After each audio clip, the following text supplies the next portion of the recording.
all know the legends. Page, Hendrix, Clapton. They're immortalized in stone, and they probably sell more t-shirts than half the bands on the planet today.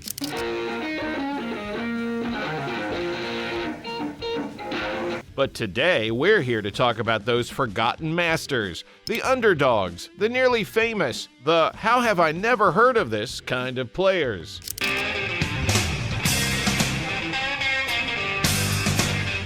These are 10 guitarists who defied impossible odds to create something extraordinary.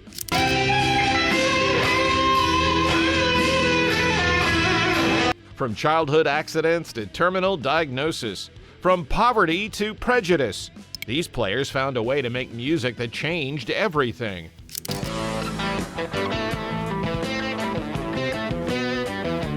So, grab a drink, turn up the volume, and let's take a walk down the lane of underrated guitar history. Number 10. A Yale graduate abandons a promising career in music journalism to chase his obsession with Captain Beefheart's impossible music. He masters one of the most challenging guitar styles ever created, then watches his protege become a global superstar, while he remains in the shadows of New York's underground scene. Gary Lucas.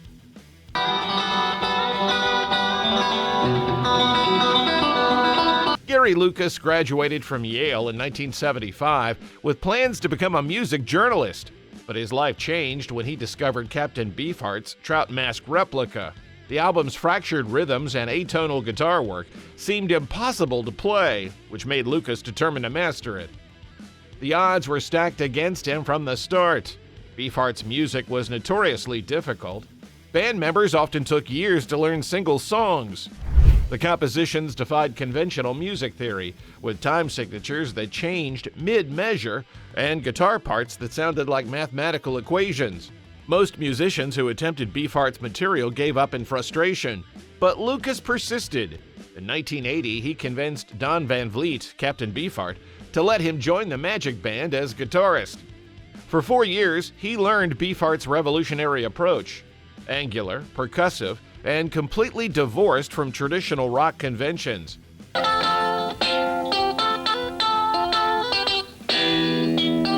Lucas had to unlearn everything he knew about music to play compositions with names like Bat Chain Puller and Ice Cream for Crow.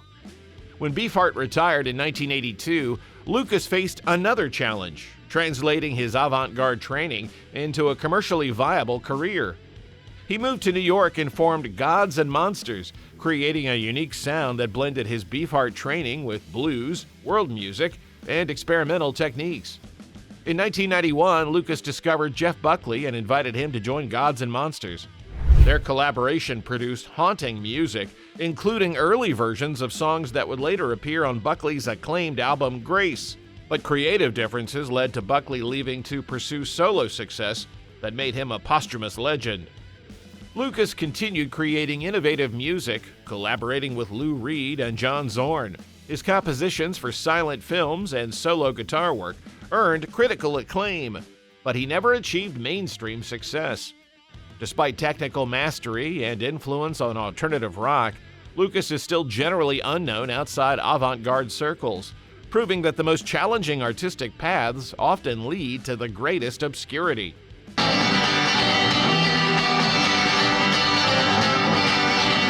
Number 9. This blues master could make a Telecaster cry real tears. His tone was so distinctive that other guitarists would drive hundreds of miles just to hear him play in small clubs. Roy Buchanan.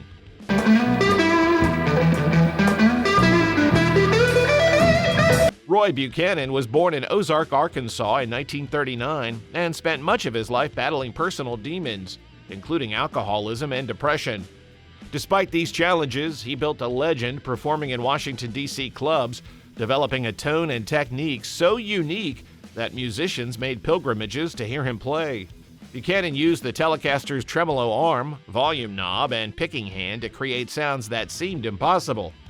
Rumor has it that in 1969 he was considered to replace Mick Taylor in the Rolling Stones, but he turned down the opportunity, choosing to pursue artistic freedom in small clubs rather than mainstream fame.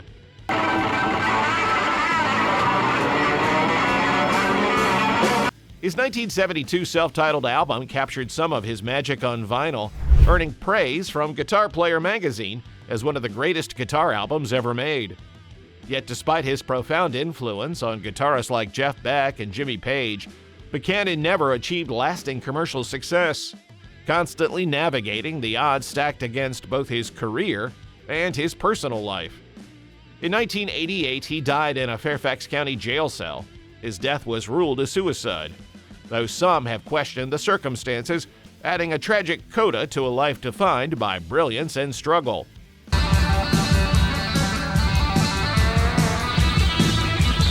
Number 8. Long before Black Sabbath or Led Zeppelin, this British guitarist was creating the heavy, distorted sound that would become hard rock and metal at a time when most audiences and the music industry weren't ready for it. Tony McPhee, the Groundhogs.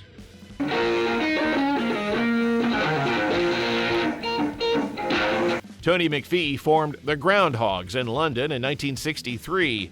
By the late 1960s, he was pushing amplifiers into distortion territories that most guitarists avoided, creating a heavy sound years ahead of its time. He was innovating in an era when commercial success demanded blues-clean notes and radio-friendly songs, yet he stubbornly pursued his own uncompromising vision. The Groundhogs' 1970 album, Thank Christ for the Bomb, showcased McPhee's aggressive, thick, and heavily distorted guitar tone, richer and more powerful than contemporaries like Clapton or Beck, and incorporated ideas that would later become staples of hard rock and metal.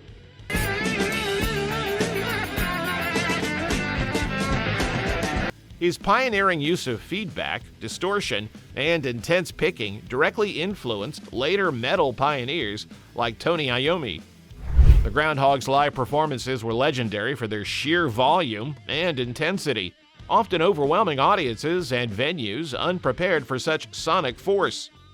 Despite critical acclaim and a devoted underground following, McPhee never achieved mainstream recognition, releasing over 20 albums through 2015. Against the odds of an industry slow to embrace his innovations, his influence on heavy rock runs deep, though mostly unknown outside dedicated collector circles.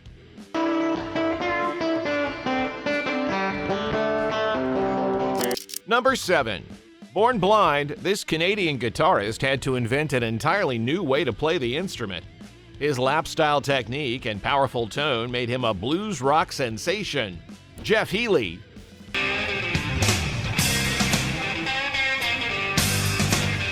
Jeff Healey was born in Toronto in 1966 and lost his eyesight to cancer before his first birthday. When he picked up guitar at age 3, he naturally placed it on his lap, using his fingers to fret notes from above rather than wrapping his hand around the neck. This unique technique gave Healey advantages traditional players couldn't match. He could perform wide vibrato, complex bends, and rapid runs impossible with conventional fingering. His left hand could access the entire fretboard simultaneously.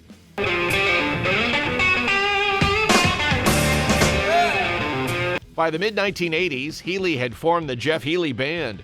His 1988 debut, See the Light, went platinum, featuring the hit single, Angel Eyes. His guitar work on the Roadhouse soundtrack introduced his playing to millions. Healey's tone was massive and distinctive.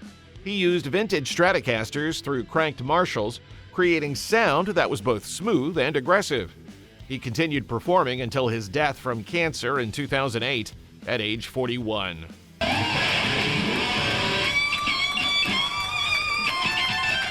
Number 6. At 20, this guitar prodigy was being hailed as the next Eddie Van Halen. Then ALS struck, gradually taking away his ability to play. 3 decades later, he's still composing using only his eyes. Jason Becker.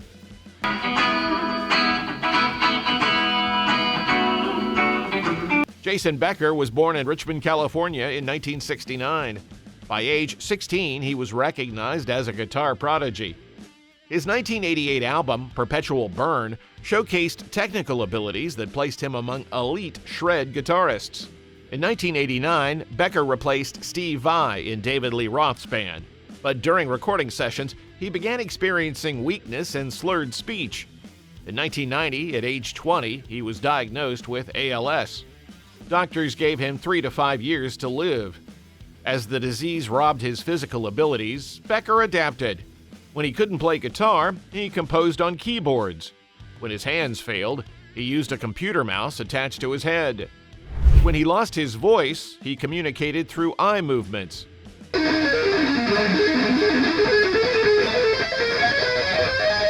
The music never stopped. Becker continued composing complex pieces requiring multiple guitarists to perform. Albums like Perspective and Collection showcased his growth as a composer.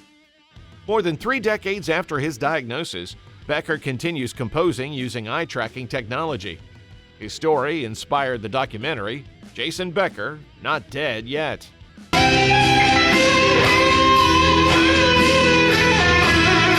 Number 5. A 4-year-old boy loses part of his finger in a farm accident.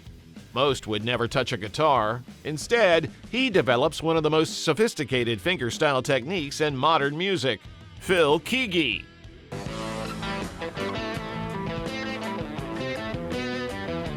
Phil Keaggy lost the middle finger of his right hand at age 4 in a water pump accident on his family's farm in Youngstown, Ohio. By 1968, he'd formed Glass Harp, a power trio that opened for Yes and Grand Funk Railroad. Jimmy Page reportedly called Keaggy one of the finest guitarists I've ever heard.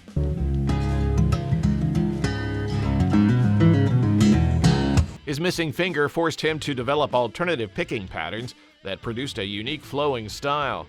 In 1973, Keaggy became a born-again Christian and left secular music, pioneering tape loops and delay effects in acoustic music decades before these techniques became mainstream. Despite being voted one of the top fingerstyle guitarists by Guitar Player magazine readers multiple times, Keaggy never achieved widespread recognition. His faith-based lyrics, limited radio play, and his complex instrumental work didn't fit commercial formats.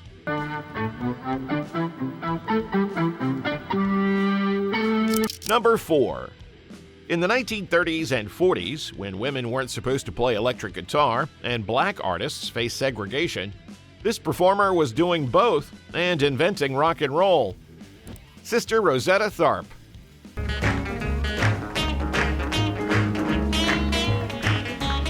Sister Rosetta Tharpe was born in Cotton Plant, Arkansas in 1915. By her teens, she was playing electric guitar, a rarity for anyone, let alone a black woman in the segregated South. Tharpe moved to New York in 1938 and began recording with Decca Records. Her 1938 recording of Rock Me featured distorted electric guitar and driving rhythm that wouldn't sound out of place in 1950s rock and roll. Her 1944 Strange Things Happening Every Day is often cited as one of the first rock records.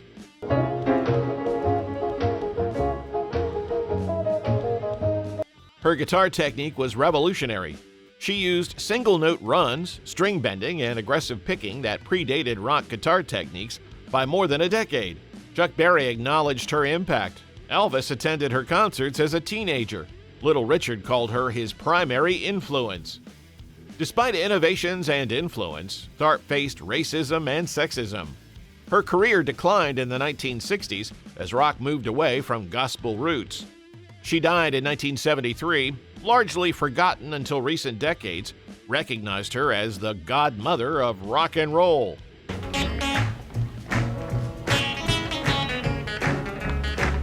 Number 3. This British guitarist developed a technique so advanced that Eddie Van Halen called him his favorite player. His legato style made the guitar sound like a saxophone. Allan Holdsworth.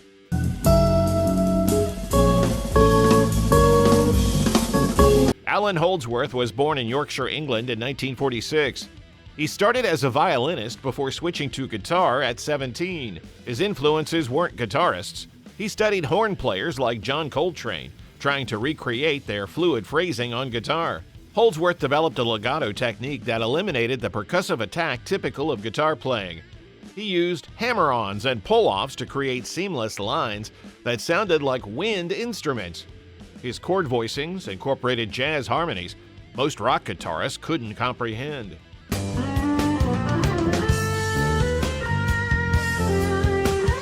Eddie Van Halen repeatedly called Holdsworth his favorite guitarist. Steve Vai said he was the most melodically advanced player on the planet. Frank Zappa tried multiple times to recruit him. Yet, Holdsworth never achieved commercial success, often working as a motorcycle mechanic between projects. When Holdsworth died in 2017, the guitar community mourned a true innovator whose influence on modern guitar playing was profound.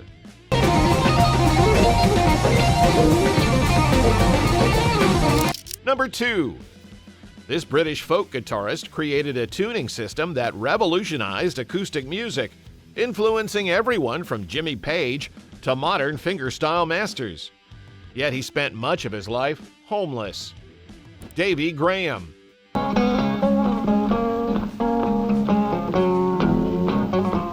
Davey Graham was born in Leicester, England in 1940. By the early 1960s, he developed an approach to acoustic guitar that would influence generations. His most significant contribution was creating DADGAD tuning, which opened new harmonic possibilities. Graham's 1962 recording of Angie became a template for fingerstyle guitarists worldwide. The tuning allowed drone strings and complex finger-picking patterns impossible in standard tuning. Bert Jansch, John Renbourn, and Pierre Bensusan built careers on techniques Graham pioneered. Jimmy Page used DADGAD tuning on Led Zeppelin tracks like Black Mountainside and Kashmir, acknowledging Graham's direct influence.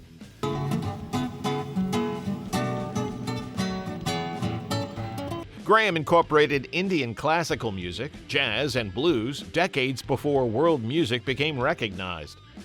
Despite innovations, Graham battled addiction and mental illness. He lived in poverty, often homeless. His genius overshadowed by personal demons. He died in 2008, forgotten by mainstream audiences, but revered by guitarists who understood his contributions.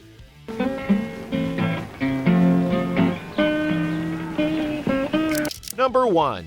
We know we're a rock channel, but every once in a while you come across a guitarist outside the rock world who pushes an instrument so far forward it demands attention.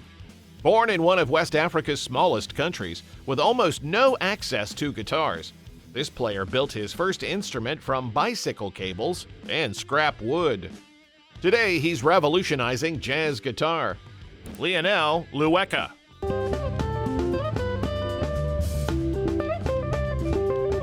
Lionel Lueka grew up in Benin, where guitars were rare and expensive.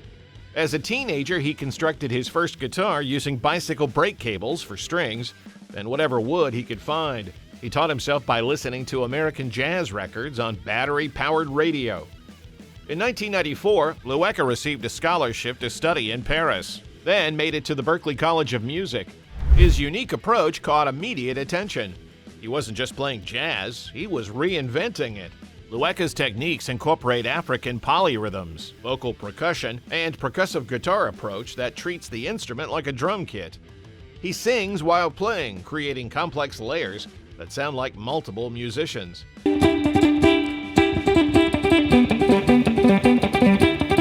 Herbie Hancock discovered Lueka in the early 2000s and recruited him. Since then, he's recorded with Wayne Shorter and Terence Blanchard, while releasing acclaimed solo albums blending African folk with cutting-edge jazz. Despite innovations and high-profile collaborations, Lueka remained unknown outside jazz circles. His music is too complex for mainstream radio, too modern for traditional jazz fans. Yet musicians consistently rank him among the most important guitarists of his generation.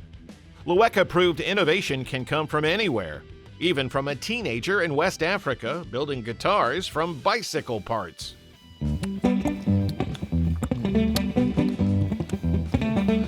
These 10 guitarists prove that greatness doesn't always come with fame.